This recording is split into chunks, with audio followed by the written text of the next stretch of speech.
With huge fears about his future in Boulder, Colorado head coach Deion Sanders made a major reveal on Tuesday that should have all fans across college football excited.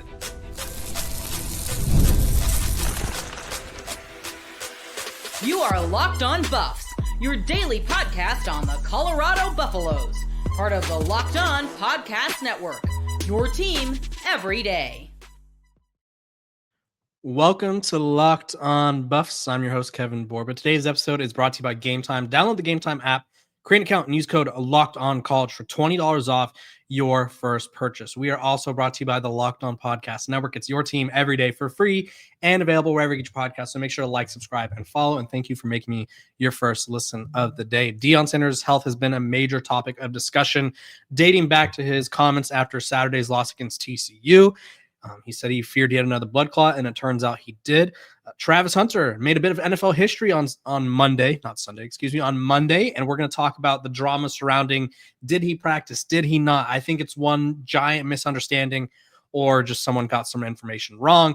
And then lastly, Shedeur Sanders has the prime opportunity of his career to get onto an NFL field. We'll see if he actually gets the chance and takes advantage of that opportunity. But let's dive into Deion Sanders' health, right? After the Colorado game, he sort of made it clear because he was asked, like, you were sitting on a stool, you had your shoe off on the sidelines, like, what's up? And he's like, cat's out of the bag.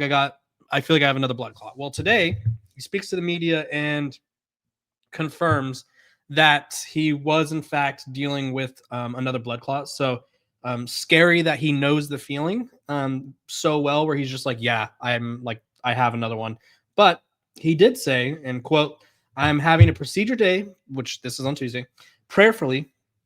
I'll be right back at practice tomorrow. It is what it is. Found what we found. I have a wonderful team of doctors at UC Health and a team of wonderful trainers here. It has nothing to do with me working at the level and competing. It is hereditary, excuse me. It is what it is. Now, for those who want to get into the terminology, he has, hopefully I could say this right.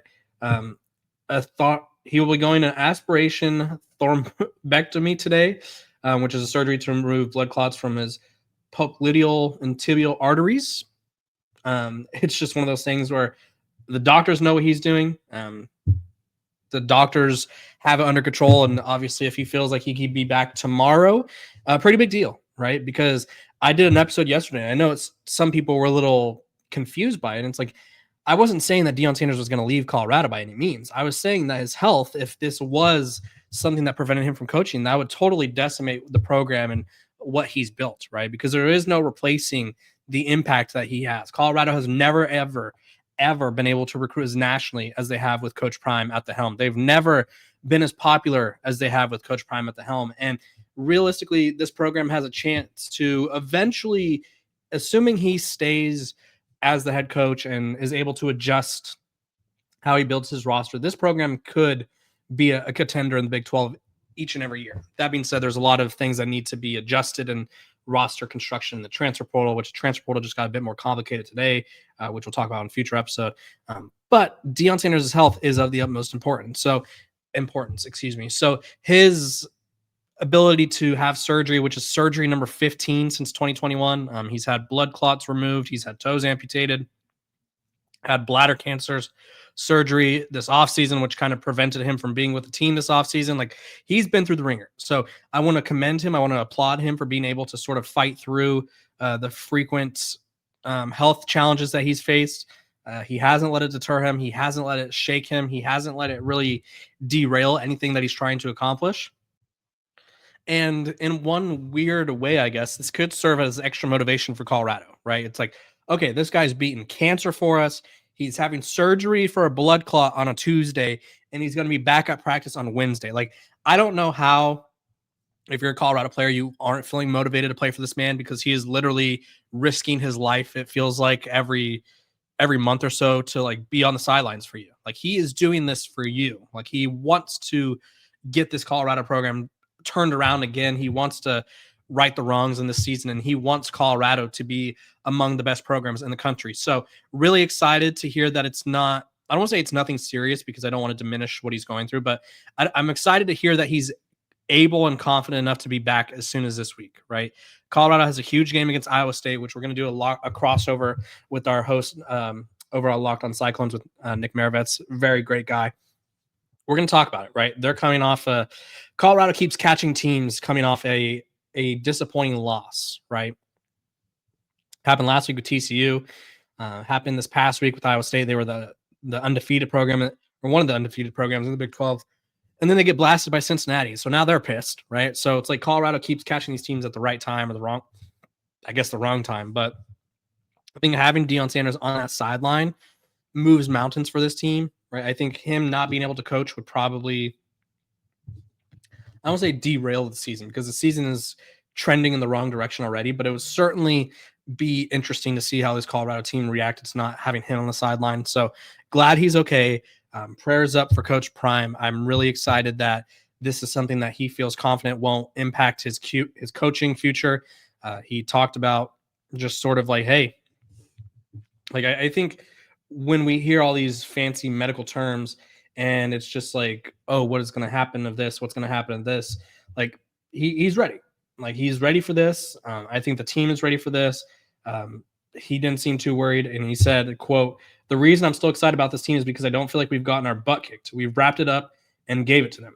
Quote, we see that where the faults are and we got to fix that. We're better than we're playing. So like Deion Sanders is fully focused on like turning the season around. And it's insane to me because it's like, I feel like he's had so many opportunities and so many people want to make fun of Colorado and they want to pull he's going to leave eventually. Like he's had so many opportunities to leave, right? He had cancer. His son's left. He's still here, right? He cares about this program, and it's cool to see how dedicated Coach Prime is to the Colorado Buffaloes. So wishing him well on his surgery, wish him nothing but the best, and I hope all of you will do the same. When we come back, we're going to talk about the history that Travis Hunter made on Monday night, the huge misconception about his time at Colorado, and then just his overall performance. And I think the Jags are starting to figure out how to use him.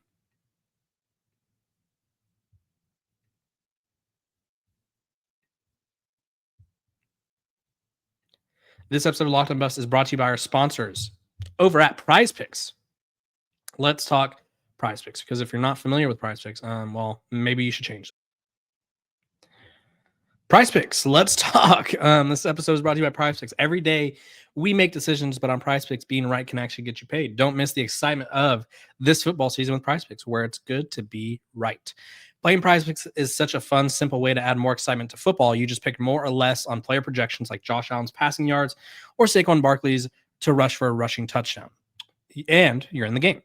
The reason I love Prize Picks is you can make your lineup in under a minute. There's no need to sort of like take this really long time. There's not a 30-minute draft or whatever, 2-hour-long draft. It's just boom, boom, boom, and you're in. So download the Prize Picks app today and use code LOCKEDONCollege to get $50 in lineups after you play your first $5 lineup. That's code LOCKEDONCollege for $50 in lineups after your first $5 lineup. Prize Picks. It's good to be right.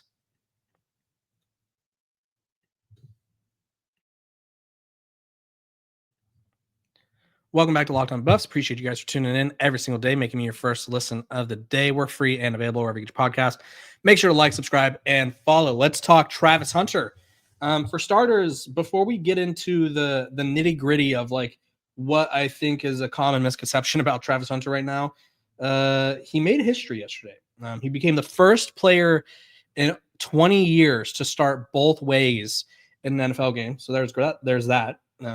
The Buffs, force of habit. The Jags took down the Kansas City Chiefs 31-28 at Everbank Stadium in Jacksonville. It was a really fun game. Trevor Lawrence kind of literally falls down on the ground on what was the final play of the game for the Jaguars.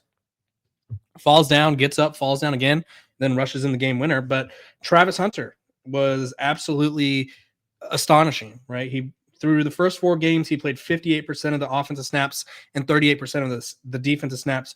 On Monday, he played 60 total snaps, 35 of them on offense, 25 on defense, and he became, like I said, the first player in 20 years to play on both sides of the ball. He had 4 catches for a career-high 80 yards, and was also a game high, and he also had 2 tackles and a pass deflection. Now, I always felt the Jacksonville Jaguars – they traded a lot for him, so I assumed they would give it a try. I was getting a little concerned with how they were using him. I didn't think they had the plan in place. I know they had talked about it, but I wasn't loving the plan. But obviously, patience is a virtue. And sometimes myself and all of us included, we forget to be a little patient. And so I think patience was the move with Travis Hunter, right? Get him confident on offense, get him confident on whatever side of the ball, and then sprinkle him in on the other side. We're starting to see that they like him on offense and they're trying to help him figure out things on defense. And the more confident Travis Hunter is, the more he's going to play on both sides of the ball. And I think that's what Colorado fans and Deion Sanders and myself included have said he's been capable of throughout the years. It's just he has not seen or had to sort of do this, I guess you could say. He's not at least at this level. So he had to learn a new system on both sides of the ball, verbiage, sort of looks, formations, play calls, and all this. And I think I'm really excited to see what his future looks like. I do think we're seeing that it is possible for him to make an impact on both sides of the ball and still be worth the number 2 overall pick. Now, let's get into the nitty gritty of what sort of went wrong with the broadcast yesterday, because I think there was a misunderstanding. Eli Manning on the ManningCast, which Eli Manning's great, funny guy. I love the ManningCast. Sometimes I flip back and forth, honestly. If the game sucks, I go to the ManningCast because it's fun. If the game's intense, I don't know. I love both. So Eli Manning is talking about Travis Hunter and said something along the lines of like he didn't practice at Colorado. He would just do, I think it was like defensive stuff, and then that basically he was saying he didn't practice both ways. And I think a lot of people have sort of construed this story into like it feels like we're talking about a fish that we fished. Like shout out Travis Hunter, he likes fishing, where it's like, yeah, dude, I jumped in, grabbed it, picked it up, and then the next person's like, yeah, dude, he like punched it in the head, jumped in, did a backflip, and then is like, okay, then he like did a 360 spit. Like everyone, I think the stories about Travis Hunter are so fascinating that people who aren't super familiar with the program kind of, it's like you hear something and you go, okay, he didn't practice with the offense and the defense. Okay, I got to run with this. And it's like, actually, Travis Hunter practiced both ways. And there's interviews throughout where Deion Sanders says he did.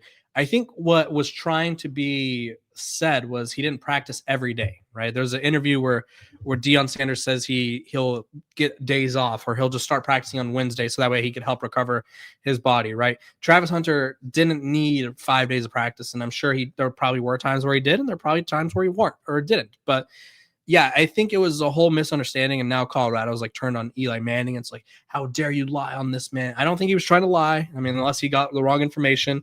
But from what I remember Coach Prime saying it, and like if you disagree with me, I could drop the link in the comment section. Travis practiced starting on Wednesdays, at least most of the time or sometimes.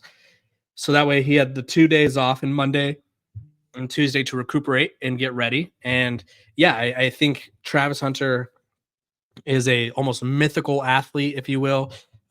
He's going to go down as an all-timer regardless of how good he is in the NFL. I think he'll go down as an all-time prospect, all-time college football player, just simply based on the fact that like he did it in the modern game. And I mean, no one else is doing it, right? We're starting to see more teams try it, but it's like, I don't know if you'll ever have a guy who was a number 1 overall recruit who was supposed to go to a blue blood, decides to go to Jackson State, follows Coach Prime to Colorado, and then all of a sudden is a number 2 overall pick as a two-way star. Like the Jaguars did. They traded the farm for him, right? So I think people get defensive over Travis because they don't want his work diminished. They don't want his effort level to be, I guess, cut in half, right? Travis Hunter is known to be one of the hardest working players at Colorado, right? They said multiple times, multiple of the players that I've talked to, they say, yeah, when your best player is working as hard as he is, like it motivates you because like, why wouldn't it? Right. Because it's like that dude's working so hard. I should be working so hard. Right. It's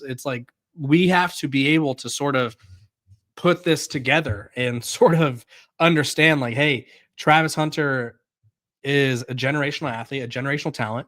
There's going to be a lot of stories about him. Some of them may be accurate. Some of them maybe not. So I would say cut Eli some slack. I don't think he meant to sort of degrade Travis or sort of take away anything from him. I think he had a little bit of misinformation there, but either way, Travis Hunter, special talent. And I think he'll continue to ascend to being one of the more entertaining players in the NFL. And if the Jaguars truly find the perfect combination of how to use him, it'll be scary for other teams across the NFL.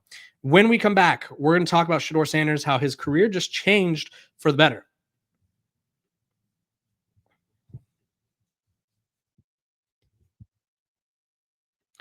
This episode of Locked On Buffs is brought to you by our sponsors over at Game Time. College football is back, and I couldn't be more excited. The tailgates, the rivalries, the energy in the stands, there's just nothing like it. But let's be real. Actually getting tickets can feel like more of a battle than the game itself. Endless queues, hidden fees, prices, jumping at checkout. That's why I use Game Time, the app that gives the advantage back to the fans. It's the easiest way to score last-minute tickets at the best prices with no surprise fees. What you see is what you pay.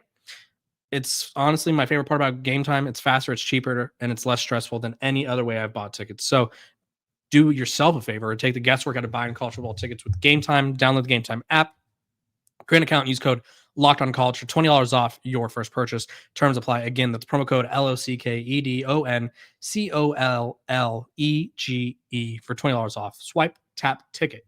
Go download Game Time today.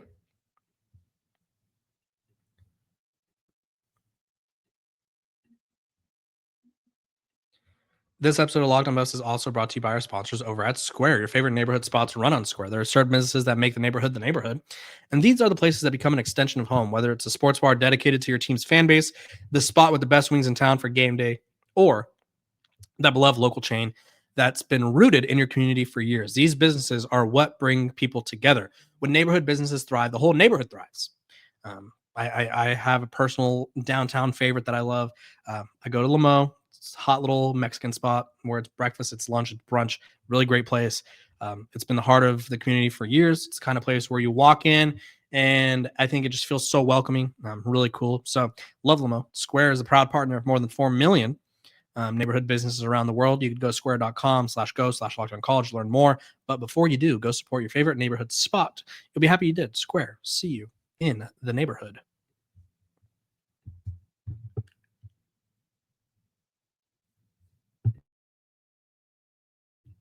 Welcome back to Locked On Buffs. Appreciate you guys for tuning in every single day, making me your first listen of the day. We are free and available wherever you get your podcasts. So do me a favor, like, subscribe, follow, all that jazz. Let's talk Shedeur Sanders. He is now QB2 in Cleveland, and I think there's been a lot of sort of kerfuffle around him, a lot of, I don't know. Like I feel like people want this to be a whole thing, and they're like, okay, how's this going to impact Shedeur?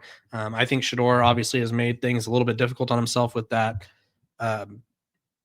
the mime thing. But either way, Joe Flacco gets traded to the Cincinnati Bengals today. The Browns started 1-4, 1-3. Then they bench Flacco for Gabriel, and Gabriel's now at the helm, and it's like, oh, cool, like the Browns are moving one step closer to playing Shedeur, and then all of a sudden it's like, actually Shedeur is still going to be a emergency quarterback QB3 guy. Well, they traded Flacco to the Bengals. Shedeur now slides up to the QB2 role. I think he handled the question about Joe Flacco today perfectly. He said he was definitely someone I leaned on for wisdom. I feel like he helped me a lot with my time here in Cleveland. And his time here in Cleveland. Everybody has their own destinies and their own plans they have in life, so I'm just happy for him. And I think that's the perfect way to discuss it because, I mean, Shedeur Sanders, I think they want him to be the villain, right? I don't think there's a player in the NFL who gets cast in this light as the villain more than Shedeur Sanders. So every little thing he says or does is going to be picked apart, sort of like, oh, let's really dig into this. Like, let's grit our teeth and just see what we could find on him. Let's see what narrative we could run with. I think he handled it perfectly. I don't think you could really run with anything from there, aside from the fact that like he liked Joe Flacco, respected Joe Flacco, and now he's a play away from getting some action in the NFL. Right?